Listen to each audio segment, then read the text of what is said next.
Bonjour! What up, though? Welcome back to the World of Heavyweights live on Oversports.com. I'm your boy Easy Joe, my guy Spimo Rax. What up, though? Chris, JB Smooth. Breaking news. Breaking news. We need to hit 100 likes. All right, that's the breaking news. That's it. Wrap it up, guys. We're done. Yep. Good show. 5-star review. 5-star review. No, honestly, though, Marvin Jones is once again a Detroit Lion. He is. He's back. He's back. Breaking news, literally right before the show. This is Mike Garofolo, veteran wide receiver Marvin Jones Jr. headed back to the Detroit Lions, where he played from 2016 to 2020. Sources say it's a one-year deal with $3 million base value, with incentives that can push it to $5 million. Yeah, you know, in his career with the Lions, he played, what, you said 5 years?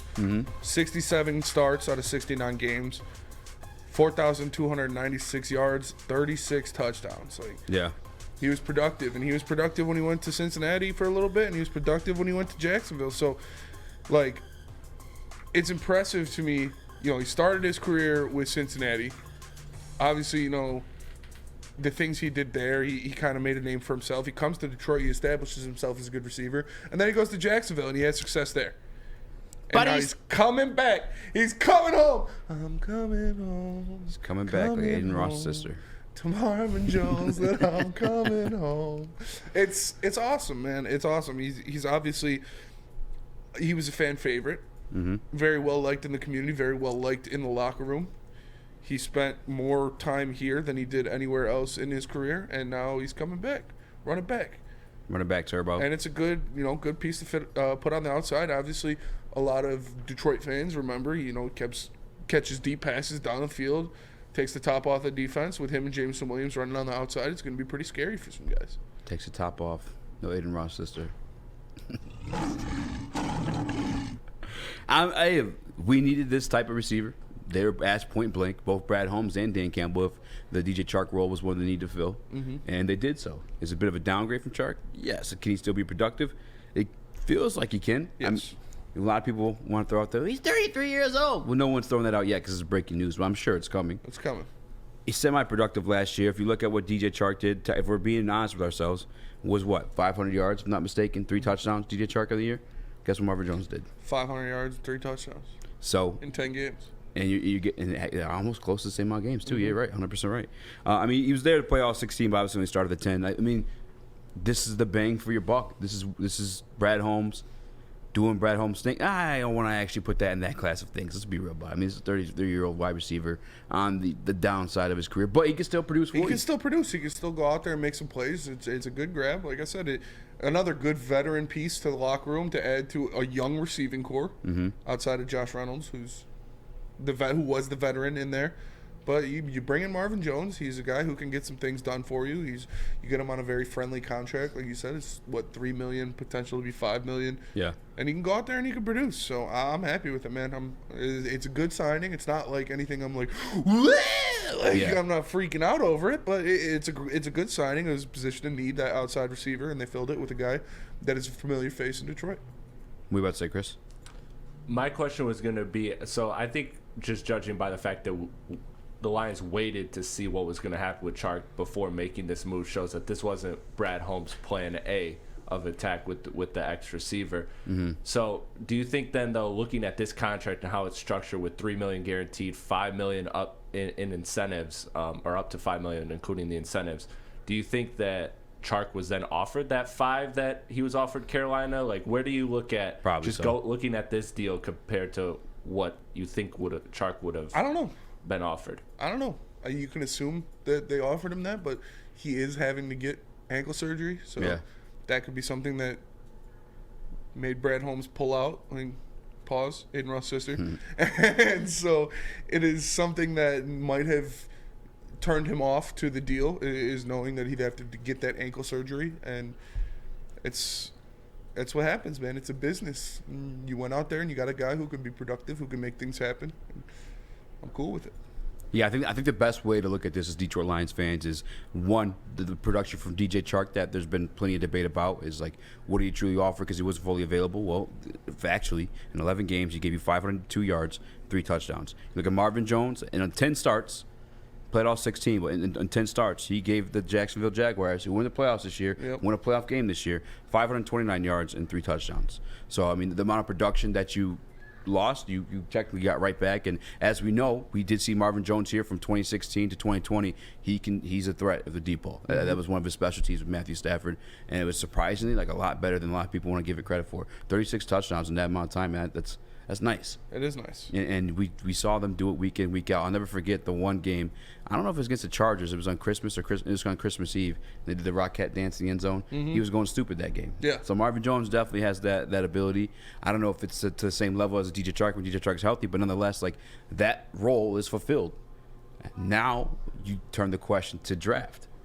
Because we had receiver there. We were talking JSN. Yeah. We were talking Quentin Johnsons. I think yesterday we came to like not a reality because today's news is obviously changes everything. Yes.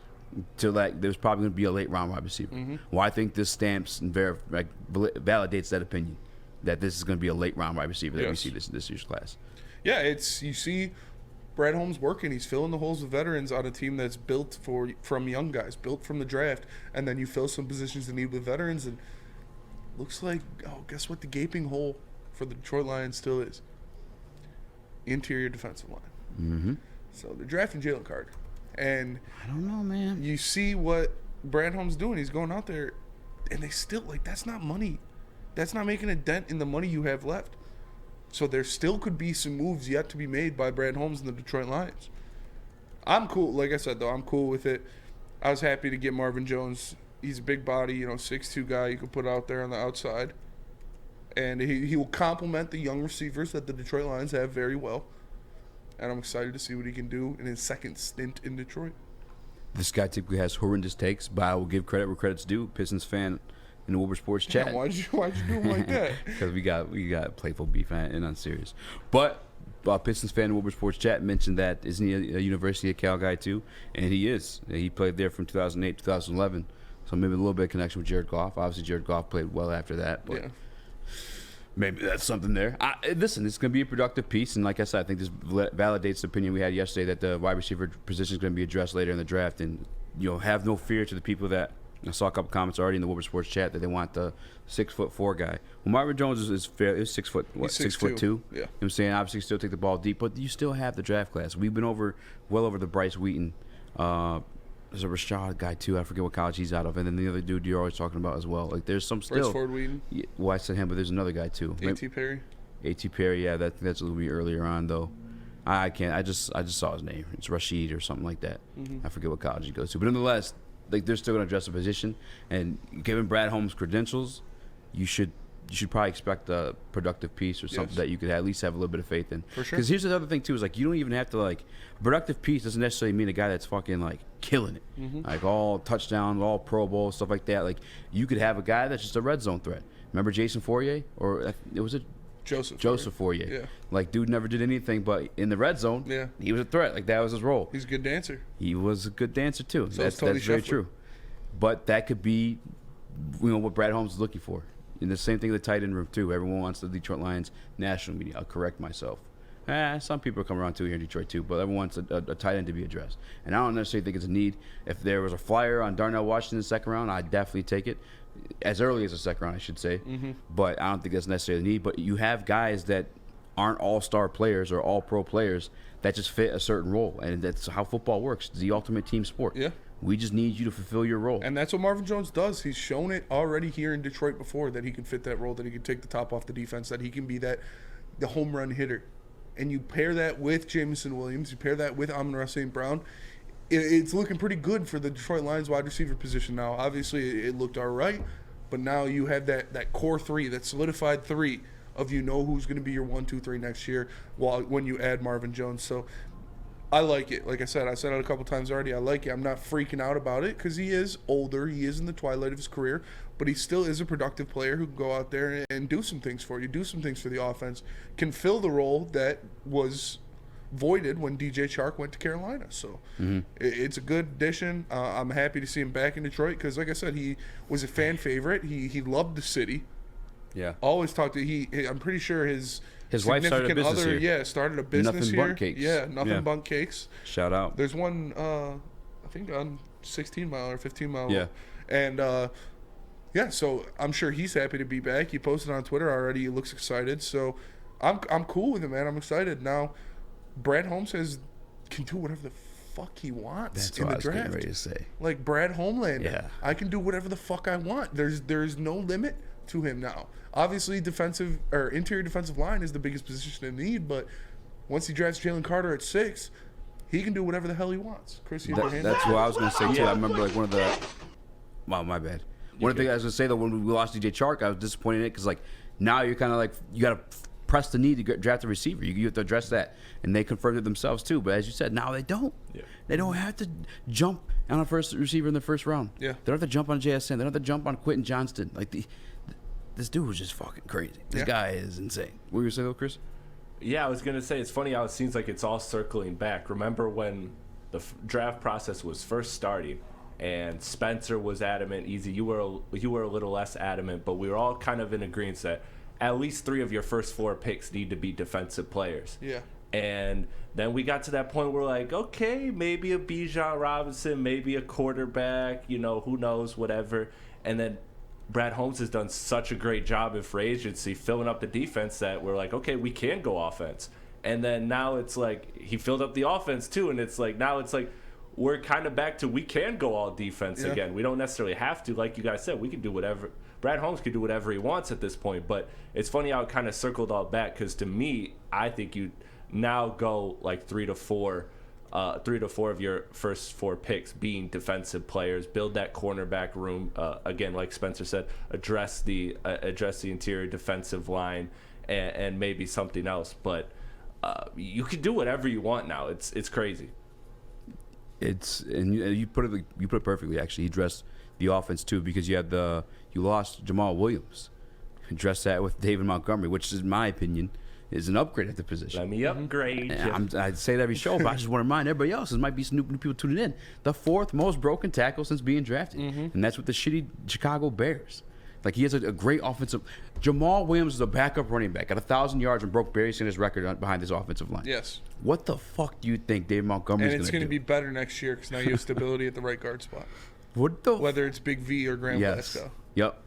And I fully, if I'm being honest with you guys too, like obviously Big V took the pay cut and stayed with the team, but I kind of expect Graham Glasgow to possibly take over that spot because those back injuries, you never really know how the people will bounce back from that situation. But it's nice, like you said yesterday, to be able to say this again. It's nice to have a competent GM experience for the first time as a Lions fan. I just have faith in them. If you like, it's not like you're watching Matt Millen or Dan Quinn or any of these guys. Like you're just like Brad Holmes makes a move, and you're like, yeah, fucking makes sense. This is something that can happen. Yeah, this is something they needed. And now he's going into a draft where he has 4 picks in the first 2 rounds, and he can do whatever the fuck he wants. So I'm excited for it, man. I'm really excited for it. I'm excited for next year. Now that they added Marvin Jones, they're Super Bowl contender. No, I'm just kidding.